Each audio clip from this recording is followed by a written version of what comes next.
और अपने भाई मनीष कश्यप जी, आपसे ज़्यादा खुश रहता हूँ मैं, हमेशा खुश रहता हूँ। उसका रीज़न ये है कि हमेशा बिहार के लोगों के लिए, अपने समाज के लिए,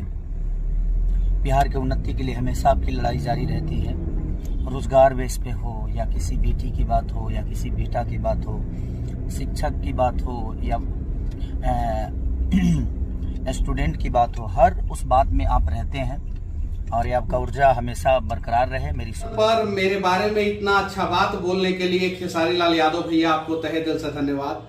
ऐसा नहीं है कि आपसे लोग नहीं सीखता है, मैं भी आपसे बहुत कुछ सीखता हूं और मुझे भी आपसे बहुत कुछ सीखने को मिलता है कि कैसे एक गांव में रहने वाला लड़का जो है, जिसका इंडस्ट्री में कोई गॉड फादर नहीं था, वो स्ट्रगल, अपने मेहनत, अपने हिम्मत, हौसला और अपने टैलेंट के वजह से जो है वो भोजपुरी इंडस्ट्री का सुपरस्टार बन गया। और अपने भाई मनीष कश्यप